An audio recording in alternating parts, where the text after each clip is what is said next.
It's strange how a single glance can pull you back years, almost like time never passed. Saw him today. Professor Hale. 10 years since the last lecture, and yet the way he looked at me, it was exactly the same. That quiet intensity. That unspoken curiosity he used to hide behind long pauses and half-smiles. I didn't expect to see him at the conference.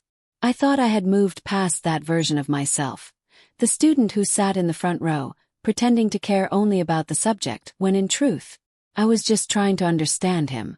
He looked older now. Lines on his face, a little gray at his temples. But somehow that made him even harder to look away from.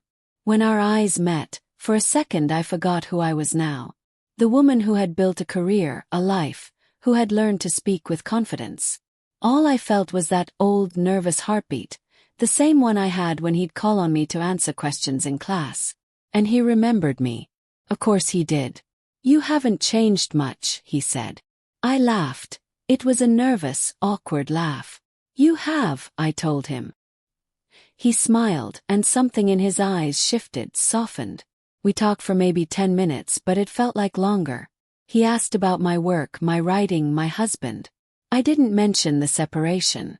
I just said, "He's fine." He didn't push. He never does. That was always his way. He let silence do the asking.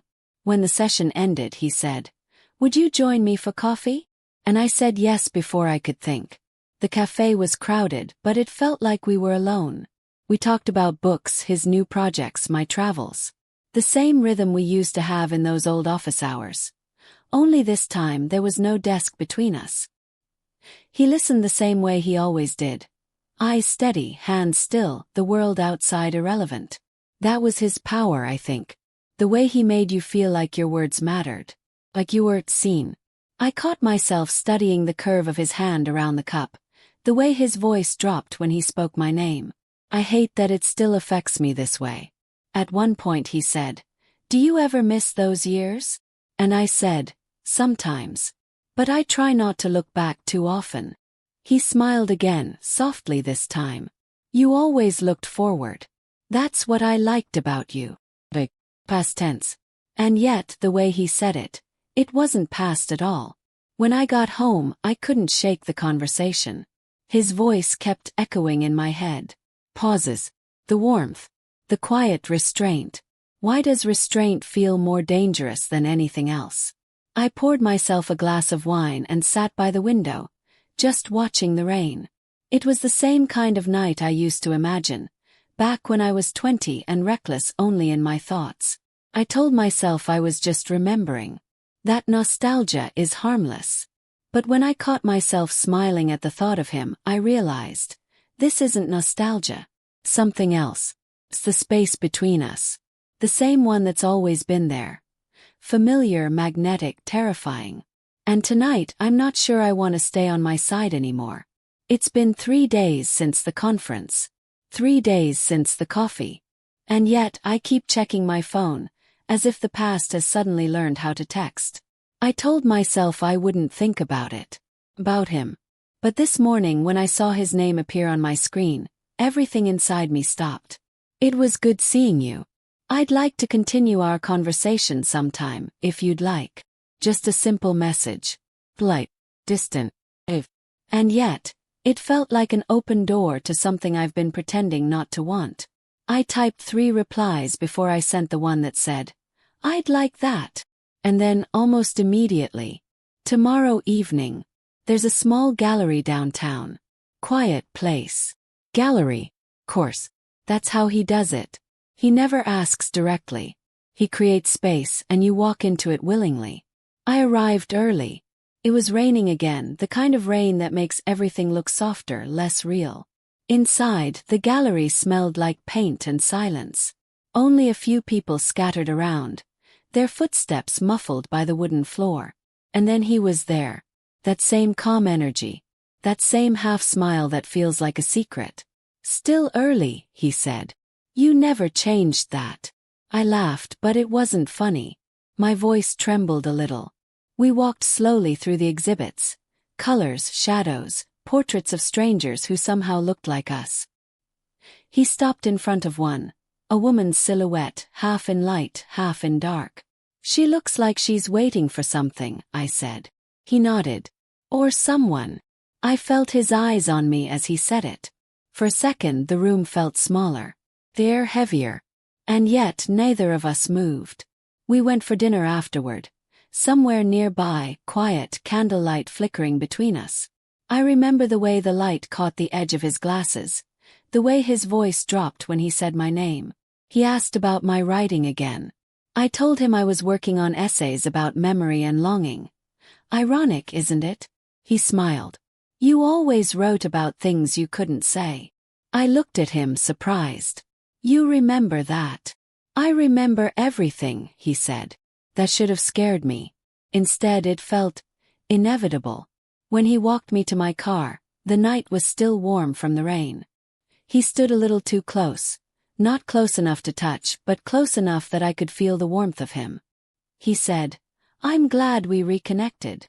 I said, "Me too." Silence again. The kind that hums with everything unsaid. I could feel my heartbeat in my throat. He looked at me, really looked, and for a moment I thought he might close the distance. But he didn't. He just smiled, softly, as if he knew that the waiting itself was its own confession. Now I'm here, sitting in my car, recording this before I go inside. I can still feel the echo of his presence. Not a touch, not even a word, just the gravity of him. I thought closure was supposed to feel peaceful. This doesn't. This feels like the start of something I can't control. And yet, I didn't delete his message. I didn't promise myself I'd stop. Because part of me doesn't want to. Maybe it's foolish. Maybe it's wrong. But maybe, after all these years, the space between us isn't meant to stay empty. It's past midnight. The house is quiet. And I can't sleep. His message came hours ago, short, harmless. "I read your new piece. It stayed with me." He didn't have to say more. He never does. I could hear his voice between the words. That calm tone, that deliberate gentleness that feels like he's still teaching, still guiding me somewhere I'm not sure I should go. I told myself not to reply. I even turned my phone face down.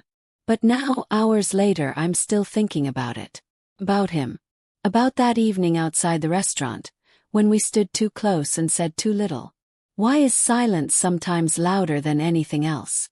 I keep trying to convince myself this is just nostalgia. That I'm just flattered, curious. But the truth is, every time I close my eyes I see his face. Not as my professor. Not as some memory. But as someone real present here. There's something about the way he looked at me. It wasn't desire in the ordinary sense. It was something quieter, heavier. As if he saw all the versions of me I'd tried to bury. The ambitious student, the uncertain woman, the one who wanted to be understood more than admired. And he did understand. Maybe that's the problem. Tonight I found myself rereading my old essays. The ones he marked with faint pencil notes. Too guarded, beautifully restrained. Try to let it breathe. Back then I thought he meant the writing. Now I think he meant me. It's strange, isn't it? How someone can shape you without ever touching you. And how, years later, that influence still lingers. Like fingerprints on glass you thought was clean.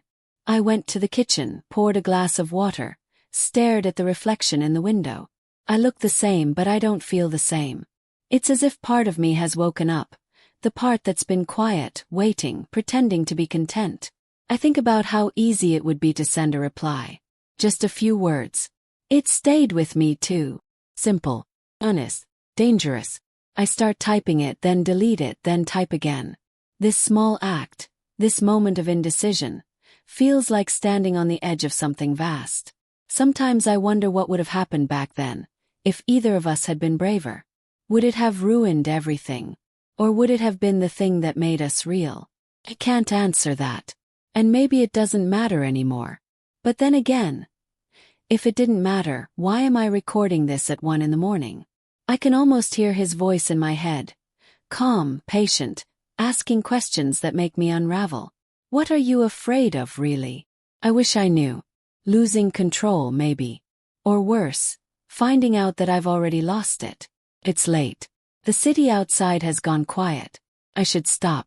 I should sleep. But instead I find myself opening my phone again. The message is still there, unread. And this time I don't fight it. I type slowly, deliberately. No overthinking, no pretending. It stayed with me too. I hit send. And then I just breathe. Because I know this isn't the end of something. It's the beginning of whatever happens next. And for the first time in years, that thought doesn't scare me. It's morning. The sunlight feels different today. Softer but sharper at the same time. I woke up with a strange lightness. And a strange heaviness. The message I sent last night still sits in the ether somewhere, unread by anyone but him. And yet I can feel the weight of it. I make coffee. I sit by the window, watching the city wake. People rush, cars honk, birds call. Life continues, oblivious. Nay. I feel like I've stepped into a version of myself that's been waiting, silent, behind locked doors. He hasn't replied yet. I don't know if he will today. Or tomorrow. And I realize something. It doesn't matter. Because the moment I allowed myself to acknowledge it, the pull, the longing, the intensity, something changed. I'm not proud. Not exactly. But I'm not ashamed either. There's a clarity that comes with honesty. Even if it's only honesty with yourself. For years, I convinced myself that feelings could be ignored, controlled, compartmentalized. But that night, in the gallery, in the car, in the quiet hours after the message, I discovered that some feelings can't be hidden. I've spent my life following rules, avoiding mistakes, hiding the parts of myself that make me vulnerable. And now I see that vulnerability is not weakness. It's life. It's emotion. It's the very thing that makes connection possible. I don't know what will happen next. Maybe nothing. Maybe everything. I don't even know if I'll see him again. But I know this. The space between us is no longer empty. It's filled with possibility, memory, tension, and the kind of hope I didn't know I could feel. Close the recorder. Breathe. And I feel alive. For the first time in a long time I feel alive.